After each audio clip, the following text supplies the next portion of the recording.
रेवा अक्का आता नाही जी जे जे काय आणलंय ते देऊन टाका की हो. तसं देता येणार नाही मला. हे बघा त्याच्यावर काय लिहिलंय, खाजगी. ते रेवा ताईलाच द्यावं लागणार. त्यांना बोलवताय का जाऊ मी? देव रे. या बघा आल्या रेवा अक्का. बरं झालं रेवा अक्का तुम्ही आलात बघा. हे मुंबईवर ना कुणी कुरिअर पाठवलं जी. हे मला देतच नाही बघा रेवा अक्का. रेवाला मुंबईहून कुरिअर आलंय? कुणी पाठवलं असेल? आत्ताच तर ती घरच्यांना भेटून आलीये. काहीतरी गडबड नक्कीच आहे. हो मीच आहे रेवा. काय ते द्या माझ्या हातात. गुंडाप्पा दादा ह्यांच्यासाठी चहा घेऊन या. अहो पण हे तुम्ही जाताय का मी हे न घेतात जाऊ?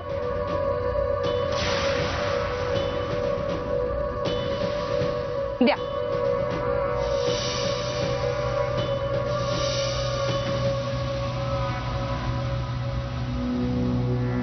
आता तुम्ही का उभे? चहा. चहा? गुंडाप्पा दादा आणि चहा ते नाही आणणार. हा त्यांना बरीच कामं असतात. तुम्ही निघा. हा खरंच निघा जा.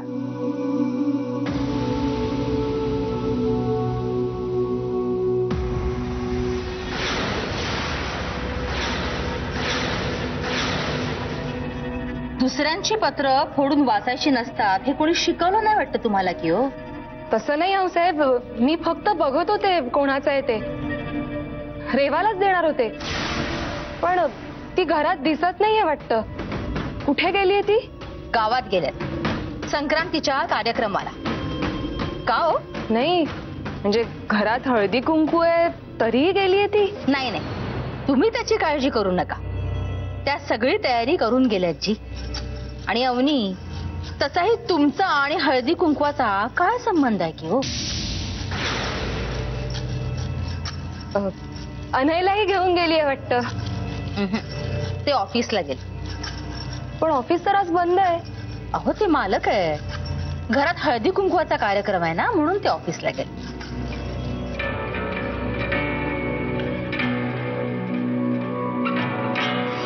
म्हणजे अनय आता ऑफिसमध्ये एकटाच आहे.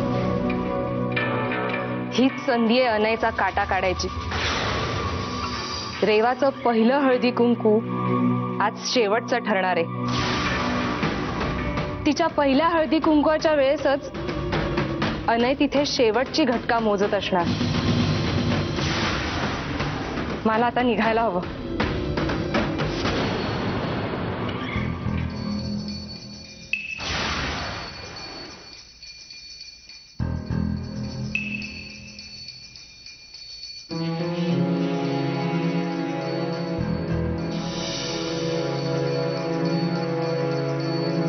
अखेर ती सुवर्ण संधी चालून आली तर.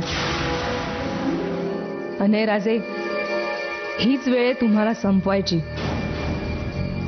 तिकडे तुमची बायको सौभाग्याचं वाण लुटत असतानाच इकडे तुमचा प्राण जातोय. कसं छान वाटत नाही ना? आज रेवा नाहीये तुमच्यासोबत. बघू कोण वाचवायला येतंय तुम्हाला. तुमच्या दीर्घायुष्याची स्वप्न पाहणाऱ्या रेवाला कळणार पण नाही की मी आज माझ्या सुमित्राताईचा बदला घेतलाय. फारच गुळगुळीत लादी आहे ना? या लादीवरून बरेचदा तू ये जा केली असशील. आज या लादीवर तेल सांडलं तर तू फक्त इथे येशील पण जाशील मात्र वर. असा काही तुझा पाय निसटेल ना की गडगडत खाली जाऊन मरणाच्या अधीन कधी झालास ते कळणारही नाही तुला. अवनी मॅडम तुम्ही?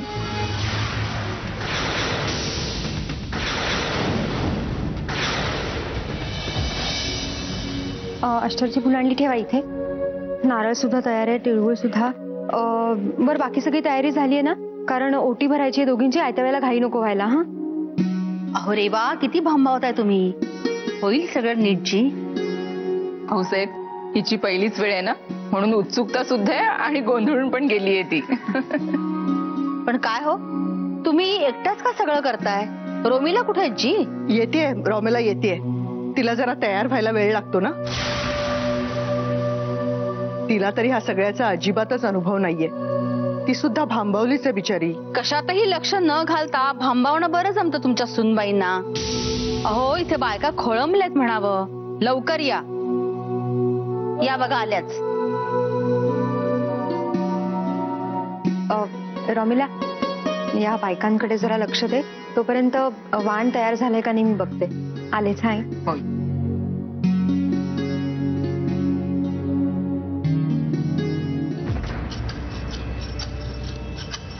तुम्ही आलाय का?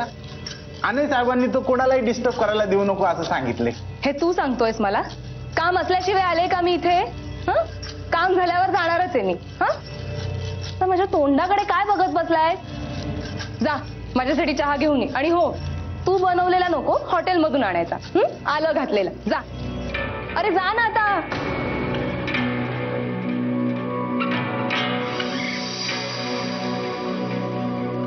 आता अनयला जिन्याकडेच बोलवायला हवं.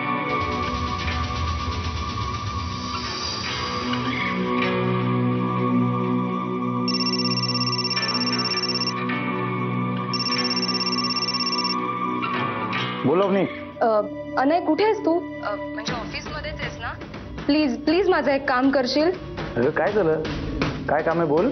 अरे मी ना माझी पर्स ऑफिस मध्येच रिसेप्शन काउंटरवर विसरले आणि त्यातनं माझ्या खूप महत्वाच्या गोष्टी आहेत. तर मी येतेच आहे तिथे. तर प्लीज मला तू ती खाली आणून देशील? मी खाली आल्यावर तुला करते फोन. ठीक आहे. हो, आणि मला लवकर पळायचं आहे रे. हळदी कुंकू आहे ना घरी. तू खाली आलेस की मला फोन कर. ठीक आहे. हा. आणि हो, नुसता येऊ नको हा. जरा पळत ये, मला घाई आहे ना म्हणून. अगं हो, अगदी पळत पळत येतोय.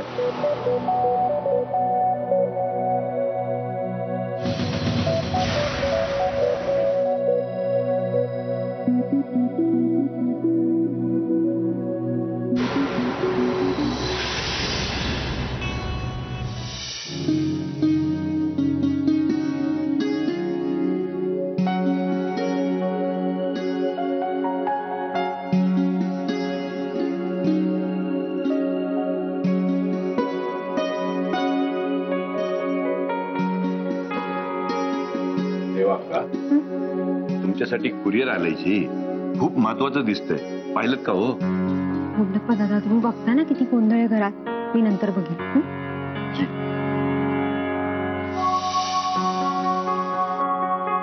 आऊसाहेब, तुमच्या दोघी सुना फार छान आहेत. आमच्या सुनबाई फॉरेनहून आलेत. आणि रेवाला तुम्ही ओळखताच. ती कुठून आलीये ते? हो, अगदी बरोबर आहे तुमचं. माझी सून इथलीच आहे, याच मातीतली. आणि या मातीची जादू असेल म्हणून ती इतकी सुंदर आणि टवटवीत दिसते. आज तुमच्या दोघींचं पहिला हळदी कुंकू आहे. दोघींनी नाव घ्यायला हवं बरं. हो हो, दोघींना घ्यायलाच पाहिजे नाव. रोमिला, आधी तुम्ही नाव घ्या. रॉमिला.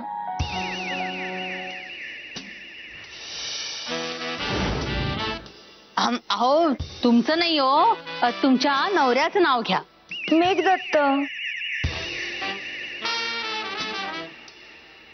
थांबा थांबा.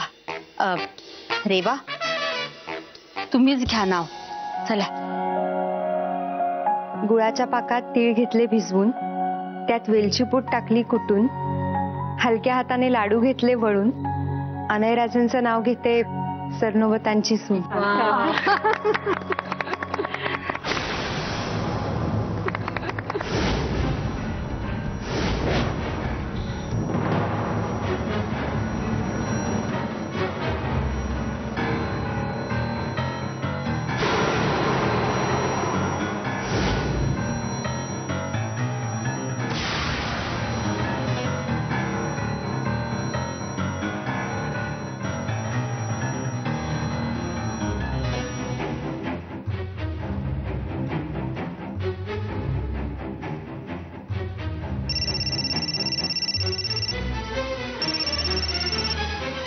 बोलवणी. हा नाही, अरे आले मी खाली. येतोयस ना तू?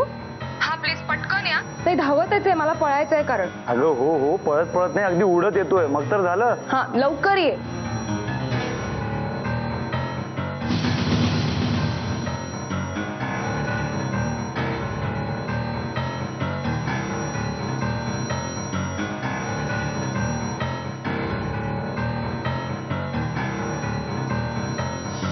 भाग्यवान आहेत अनयराजे. त्यांना इतकी शिकलेली आणि तरीही परंपरा जपणारी बायको मिळाली. खरंच आहे, खरंच आहे. हो, अगदी खरंय तुमचं. पण रेवा पण तितकीच भाग्यवान आहे हं. कारण तिला अनेसारखा नवरा मिळालाय. खूप प्रेम आहे त्याचं तिच्यावर. कौतुक सोहळा आता पुरे झाला धाकट्या वहिनी. खूप उशीर होतोय. सगळ्यांना निरोपाचा हळद कुंकूही द्यायला हवा आता. अरे वा, चला सगळ्यांना निरोपाचा हळदी कुंकू लावून घ्या. करा सुरुवात तुमच्यापासूनच. आता फक्त 2 पावलं नाही, मरणाच्या अगदी दारात उभा आहेस तू. पटकन ये, मृत्यू तुझी वाट पाहतोय.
अगं घाबरतेस कशाला पोरी?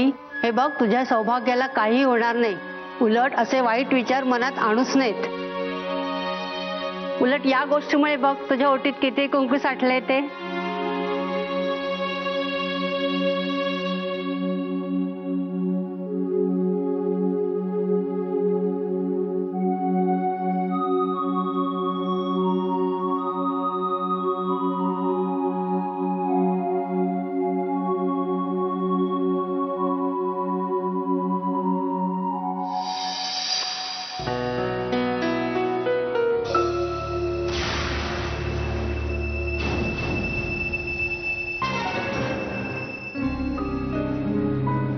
फोन वर राहिला.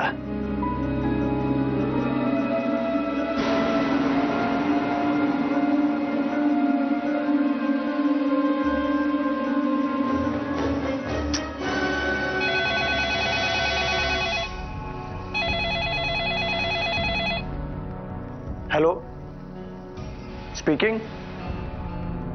हा मिस्टर जोशी बोला. हो हो, त्या संदर्भात मी तुम्हाला फोन करणारच होतो. एक minute mister Joshi. Hello Anay, अरे कुठे आहेस तू? ये ना लवकर पर्स घेऊन खाली. अगं अवनी, आता तूच ये इकडे. क्लायंटचा फोन आलाय, त्याबद्दल मला तुझ्याशी डिस्कस पण करायचंय. हा, त्यामुळे आता तूच वर ये. हा चल, मी ठेवतो. बोला मिस्टर जोशी. काय नशीब आहे माझं, इतकं सगळं चांगलं जुळवून आणलं होतं.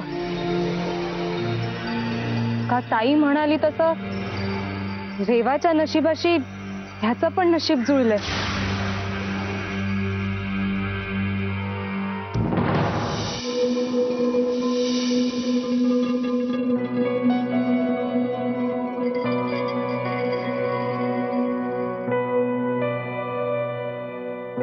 रेवाताई, कुरिअर आलंय. आऊसाहेबांनी द्यायला सांगितलंय. तिकडे ठेव, मी नंतर बघते. खूप कंटाळा आला आता. रेवाताई, मुंबईहून आलंय.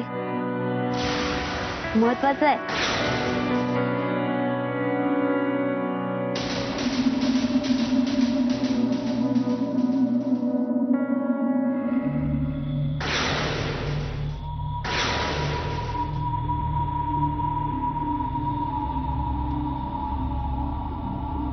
कोणाचे फोटो आहेत हे?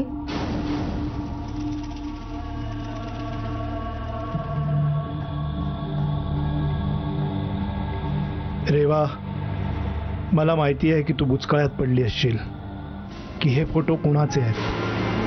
पण त्या दिवशी तू काकुळतीला येऊन मला जे विचारत होतीस तेच सत्य मी तुला सांगायचं ठरवलंय. तुझ्या डोळ्यात जे सत्य दिसत होतं, जो त्रास दिसत होता, तो पाहून मी स्वतःला सत्य सांगण्यापासून थांबवू शकत नाही.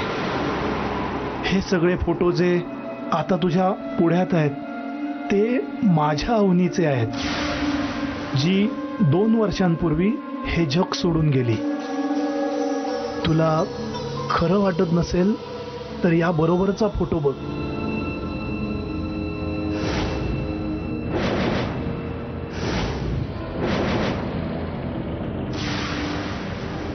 हीच मुलगी राहते ना तुझ्या घरात? जर हीच मुलगी असेल तर सावध राहा तिच्यापासून. खूप खतरनाक आहे ती. ही खरी अवनी नाहीच आहे, ही उर्मी आहे, माझ्या अवनीची मैत्रीण. सावध राहा. म्हणजे अवनी ही अवनी नाहीच आहे, उर्मी आहे.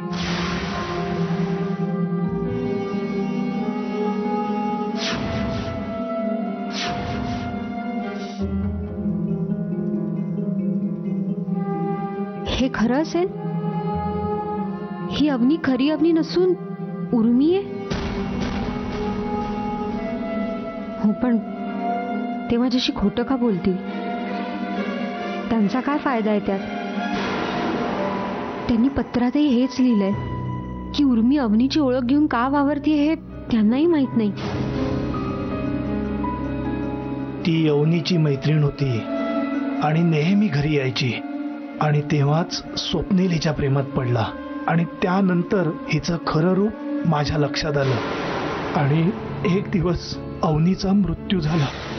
त्यानंतर मात्र उर्मीचं येणं कमी झालं, आणि एक दिवस अचानक उर्मी पुन्हा आमच्या आयुष्यात आली.